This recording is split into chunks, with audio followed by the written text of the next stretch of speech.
Hello students, welcome back to my channel. आपका अपने channel पर स्वागत है। और स्टूडेंट, कैसे हो आप सब? उम्मीद है आप सभी के सभी बढ़िया होंगे।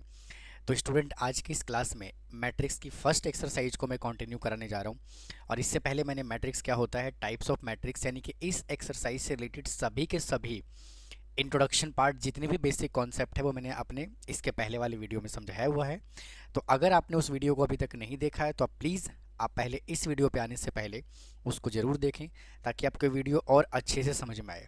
तो आइए सेशन को शुरू करते हैं और बात करते हैं क्वेश्चन नंबर फर्स्ट क्या कहता है। देखो भैया, फर्स्ट क्वेश्चन कहता है identify the types of matrix and right the order of each matrix. सबसे पहले क्या करना है, मैट्रिक्स को आइडेंटिफाई करना है और इनका ऑर्डर लिखना है। तो देखिए मैंने क्या समझाया था यहाँ पे, पहले ऑर्डर की बात करते हैं। तो देखो इसके अंदर ये क्या है, रो, इसको हम क्या बोलते हैं भाई, इसको जो है हम क्या बोलते हैं, रो बोलते हैं। ठीक है, इसको हम बोलते हैं रो। ठीक है, तो इसके अंदर क्या है, एक ही रो है भाई। कितने रो है, एक ही तो रो है ना। तो भाई फर्स्ट रो और सेकंड कॉलम, यानी कि ये फर्स्ट कॉलम हो गया और ये वाला सेकंड कॉलम हो गया। यानी कि ये फर्स्ट रो और सेकंड कॉलम, यानी कि 1 into 2 ऑर्डर का मैट्रिक्स है। ठीक है ना। अच्छा, और ये मैट्रिक्स का नाम क्या है, ये है आपका रो मैट्रिक्स। यानी कि ये जो 1 है ये किसको रिप्रेजेंट कर रहा होता है, रो को रिप्रेजेंट कर रहा होता है। अच्छा, इसके अंदर देखिए रो कितना है भाई, फर्स्ट रो, ये है सेकंड रो और ये है आपका थर्ड रो। और इसमें कॉलम कितना है, एक ही कॉलम है। तो ये किस ऑर्डर का मैट्रिक्स है, 3 रो और 1 कॉलम। तो इसको हम क्या कहेंगे, कॉलम मैट्रिक्स। इसको हम क्या कहेंगे, कॉलम मैट्रिक्स कहेंगे। अच्छा, अगले वाले पे चलते हैं। देखो इसमें number of row number of column क्या है, अनइक्वल है। यानी कि ये फर्स्ट रो है, ये सेकंड रो है और ये थर्ड रो है। ये फर्स्ट कॉलम है और ये सेकंड कॉलम है। यानी कि इसके अंदर 3 रो हैं और 2 कॉलम है। और जब number of row number of column unequal होता है तो इस ऐसे मैट्रिक्स को हम क्या बोलते हैं, रेक्टेंगुलर मैट्रिक्स। क्या बोलते हैं, रेक्टेंगुलर मैट्रिक्स। अच्छा, वापिस से ये क्या है, देखिए इसके अंदर एक ही रो है भाई, एक ही रो है। और ये क्या है, कॉलम नंबर 1, ये क्या है, कॉलम नंबर 2 और ये क्या है, कॉलम नंबर 3 है। तो ये जो है किस ऑर्डर का मैट्रिक्स है भाई, एक रो और 3 कॉलम का मैट्रिक्स है। और वापस से हम इसको क्या कहेंगे, रो मैट्रिक्स ही बोलेंगे। ठीक है, आइए इसमें देखिए number of row number of column क्या है, इक्वल। यानी कि ये जो है ये 2 into 2 ऑर्डर का मैट्रिक्स है। और ये कौन सा मैट्रिक्स है, स्क्वायर मैट्रिक्स है। ये क्या है, स्क्वायर मैट्रिक्स है। ठीक है, और ये सभी के सभी बेसिक कॉन्सेप्ट मैं अपने प्रीवियस वीडियो में बता चुका हूँ। आइए, ये कौन सा मैट्रिक्स है, देखो इसका जो डायगोनल एलिमेंट है वो क्या है, सभी के सभी क्या है, जीरो है। ठीक है, तो इसमें सभी के सभी एलिमेंट जीरो है। तो इसमें देखिए फर्स्ट रो, ये है सेकेंड रो और ये थर्ड रो, फर्स्ट कॉलम, ये सेकेंड कॉलम और ये थर्ड कॉलम। यानी कि कहीं ना कहीं 3 into 3 ऑर्डर का मैट्रिक्स है। और ये कैसा मैट्रिक्स है, स्क्वायर मैट्रिक्स है। ठीक है ना। अच्छा, इसमें देखिए ये किस ऑर्डर का मैट्रिक्स है, ये 2 into 2 ऑर्डर का मैट्रिक्स है, लेकिन ये क्या है, जीरो मैट्रिक्स है। ठीक है, क्योंकि सभी के सभी एलिमेंट इसके अंदर क्या है, जीरो है। सिमिलरली किस ऑर्डर का मैट्रिक्स है, ये फर्स्ट रो है, ये सेकंड कॉलम है, सॉरी सेकंड रो है। तो इसमें 2 रो है और 3 कॉलम है। ये भी क्या है, जीरो मैट्रिक्स है। ये भी क्या है, जीरो मैट्रिक्स है। ठीक है। अच्छा, अब आते हैं इस वाले पार्ट पे। देखो इसमें सभी के सभी डायगोनल एलिमेंट क्या है, डायगोनल एलिमेंट 1 है। तो जब डायगोनल एलिमेंट 1 होता है तो ऐसे मैट्रिक्स को हम क्या बोलते हैं, यूनिट मैट्रिक्स। और ये किस ऑर्डर का मैट्रिक्स है, इसमें भी 3 रो और 3 ही कॉलम है। इसमें देखिए डायगोनल एलिमेंट 1 के अलावा क्या है, सिंपल 2 दिया हुआ है। बाकी सभी के सभी एलिमेंट क्या है, इसके अंदर जीरो है। तो ये भी किस ऑर्डर का मैट्रिक्स है, इसमें 3 रो और 3 कॉलम है। और ऐसे मैट्रिक्स को हम क्या बोलते हैं, स्केलर मैट्रिक्स। क्या बोलते हैं, स्केलर मैट्रिक्स। अगर हम इसकी बात करें तो ये सभी के सभी डायगोनल एलिमेंट क्या है, डिफरेंट है। और जब डायगोनल एलिमेंट डिफरेंट होता है और बाकी एलिमेंट ज़ीरो होता है तो ऐसे मैट्रिक्स को हम क्या बोलते हैं? Diagonal matrix. क्या बोलते हैं? डायगोनल मैट्रिक्स बोलते हैं। और ये किस ऑर्डर का मैट्रिक्स है? इसमें 3 रो और 3 कॉलम है। ठीक है, तो ये था जी आपका फर्स्ट क्वेश्चन। बड़े इत्मीनान से आप इसको नोट कर लीजिए, फिर हम चलते हैं अगले क्वेश्चन पे। आइए देखिए, अब यहाँ से बच्चा पार्टी क्वेश्चन नंबर सेकंड क्या कहता है, देखो। If a is equal to A given है, फाइंड A2 और A32।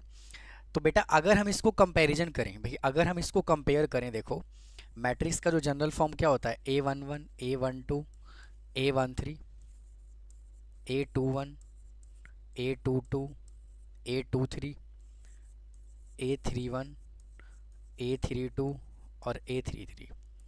भाई ये होता है मैट्रिक्स का जनरल फॉर्म। अब चेक करो A22 कौन से वाला है? भाई A22 ये है, तो यानी कि A22 क्या है, कितना है? 0, तो यहाँ पे लिखा 0। A32 कितना है? चेक करो, 32 ये है, तो इसको कंपेयर करोगे तो यहाँ पे क्या आएगा? 2, तो इसका आंसर क्या आ जाएगा? 2 आ जाएगा।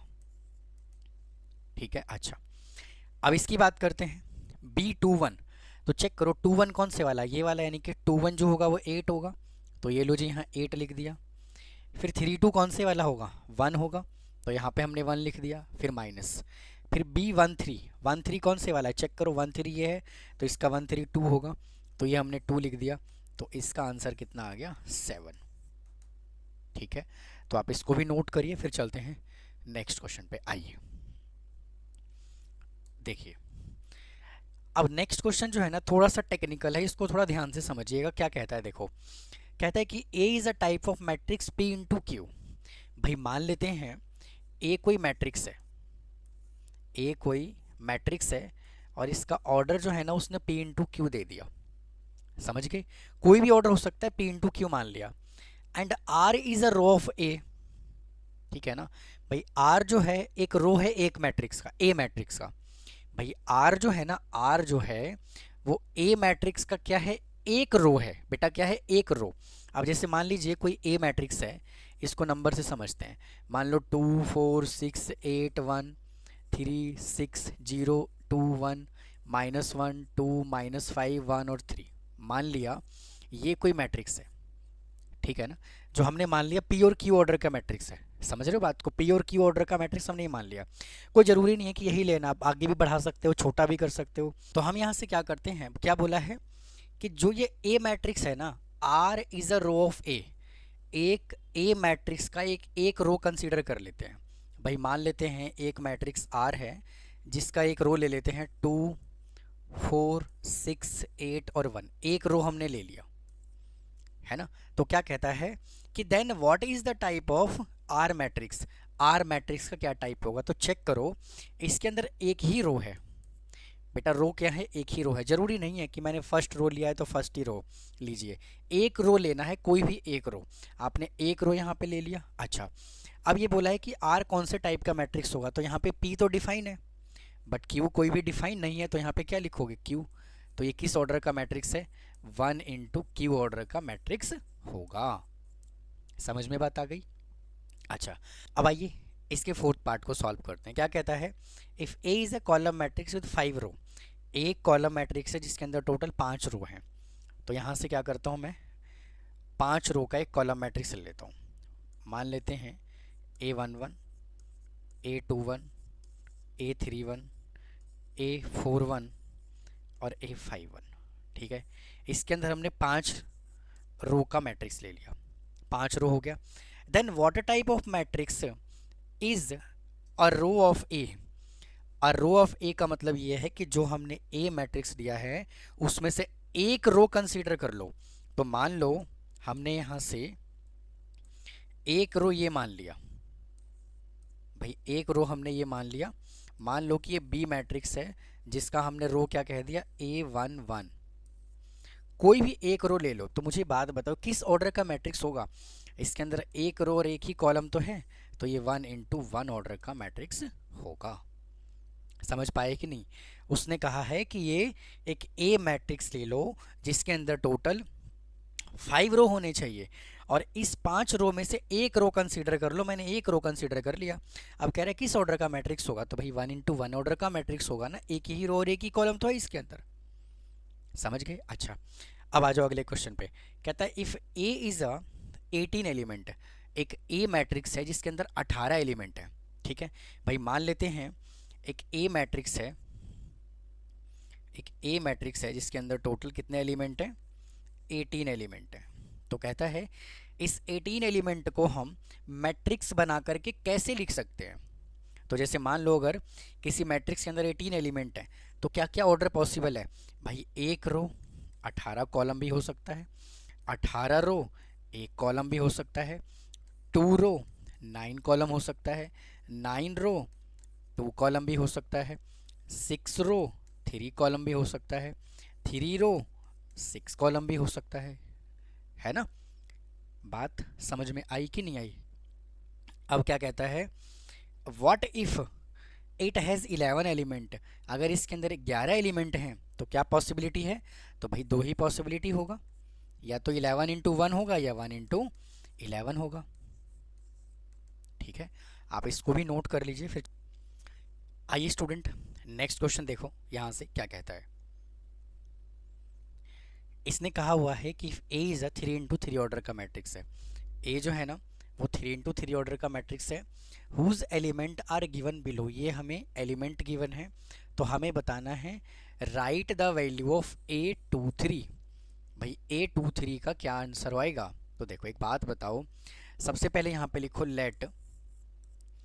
ए B the let A B the matrix.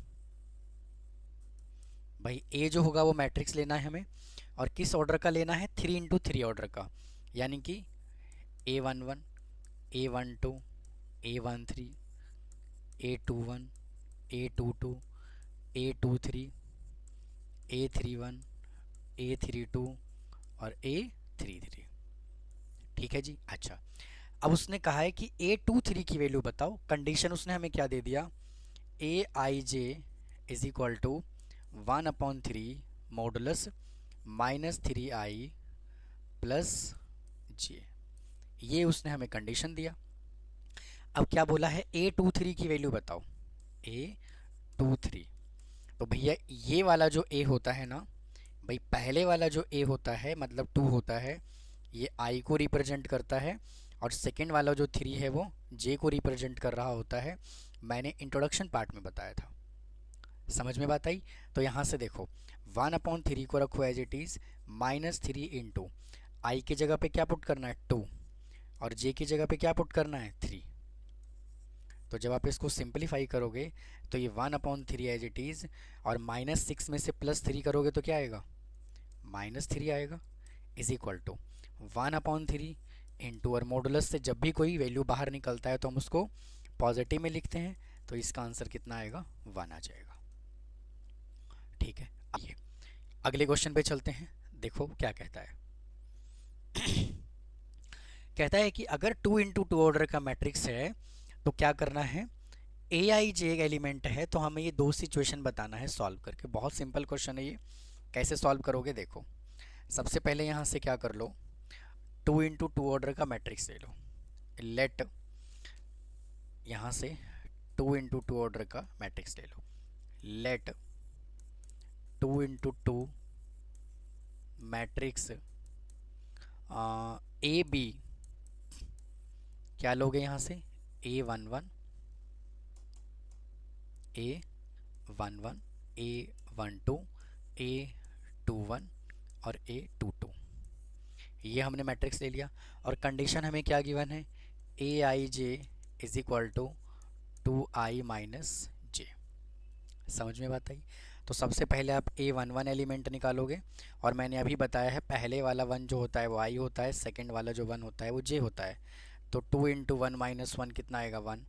फिर निकालोगे A12, फिर 2 इंटू 1 -2 करोगे तो क्या आएगा? 0। फिर निकालोगे A21, तो 2 इंटू 2,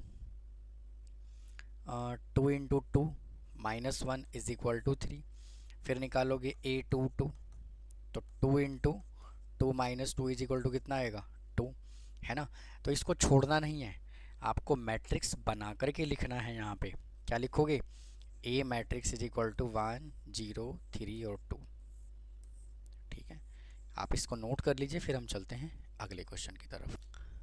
आइए अगले क्वेश्चन की तरफ चलते हैं। वापस से क्या करना है, मैट्रिक्स तो हमने सेम अज्यूम कर ही रखा है ना। मैट्रिक्स तो यही लेना है, अब बस हमें वैल्यू निकालना है अलग अलग। तो A11 is equal to 2 × 1 minus 3 × 1 is equal to 2 - 3 is equal to -1 से मॉडुलस बाहर निकालोगे तो क्या आएगा 1, फिर निकालोगे A12 तो 2 × 1 माइनस 3 × 2, इसको सॉल्व करोगे तो क्या आएगा, 2 में से 6 माइनस करोगे तो -4, और मॉडुलस से बाहर निकालोगे तो क्या आएगा 4, फिर निकालोगे A21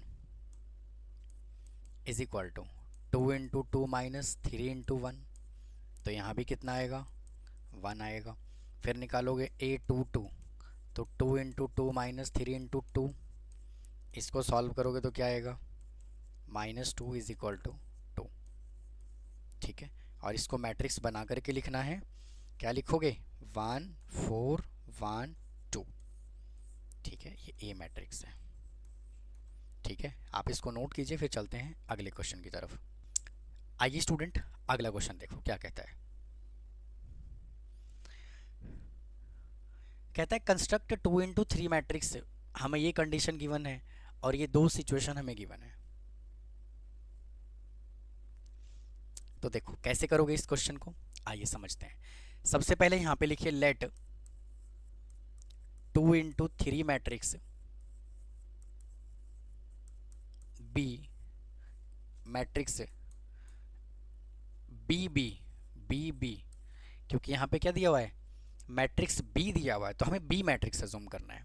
ठीक है, क्या कंसीडर कर लोगे, A11 या फिर A11 मत लीजिए, B11 ले लीजिए, B11 B12 B13, क्योंकि उसने क्या बोला है 2 रो 3 कॉलम होना चाहिए। फिर B21 B22 B23, हमने ये एक मैट्रिक्स कंसिडर कर लिया। ठीक है, और कंडीशन हमें क्या गिवन है, B is equal to I - 3J given है। तो निकालोगे क्या B11, तो 1 - 3 इज इक्वल टू -2, फिर B12 निकालोगे, है ना, तो 1 - 3 × 2 इज इक्वल टू -5, फिर B13 निकालोगे तो 1 - 3 × 3 इज इक्वल टू -8, फिर निकालोगे B21 2 - 3 × 1 इज इक्वल टू -1, फिर B22 निकालोगे तो 2 × 3 सॉरी 2 - 3 × 2 इज इक्वल टू -4, फिर B23 निकालोगे तो 2 × 1 - 3 × 3 इज इक्वल टू -7। अब इसका क्या करो, एक मैट्रिक्स बना लीजिए, -2 -5 -8 -1 -4 और -7। ठीक, आइए अब नेक्स्ट क्वेश्चन पे चलते हैं, सेकेंड पार्ट पे। अब सेकेंड पार्ट इसका क्या कहता है, देखो मैट्रिक्स तो सेम लेना है लेकिन I + 2J लेना है ना। तो वापस से क्या करो, B11 निकालो, 1 + 2 × 1 इज इक्वल टू 3 का स्क्वायर करना है तो कितना आएगा 9 आएगा। फिर B12 निकालोगे, 1 × 2 × 1 + 2 × 2 1 + 2 × 2 इज इक्वल टू 5 आएगा। सॉरी स्टूडेंट, यहाँ पे स्क्वायर भी करना है, तो यहाँ पे स्क्वायर आएगा और यहाँ पर 25 आएगा। ठीक है, फिर निकालिए B13 इज इक्वल टू 1 + 2 × 3 का स्क्वायर, 3 × 2 = 6 + 7, तो 7 का स्क्वायर करोगे तो कितना आएगा 49 आएगा। फिर B21 निकालोगे तो 2 + 2 × 1 का स्क्वायर करोगे तो 2 × 2 = 4 का स्क्वायर कितना होगा 16 होगा। फिर B22 निकालोगे तो 2 + 2 × 2 तो कितना आएगा 6, और 6 का स्क्वायर करोगे तो कितना आएगा 36। फिर निकालोगे B23 तो 2 + 2 × 3, फिर इसका भी स्क्वायर और यहाँ भी स्क्वायर लगाना है। तो 3 और 6 + 2 कितना आएगा 8, और 8 का स्क्वायर करोगे तो कितना आएगा 64। अब इसको क्या करिए, मैट्रिक्स बना लीजिए। 9 25, 9 25, 49, फिर यहाँ लिखिए 16, 36 और 64। ठीक है। इस इस वीडियो में स्टूडेंट इतना ही रखते हैं। बाकी के जो बचे हुए क्वेश्चंस है उसको अगले पार्ट में सॉल्व करता हूँ। तो मिलता हूँ फिर इसके नेक्स्ट पार्ट में। थैंक यू, धन्यवाद।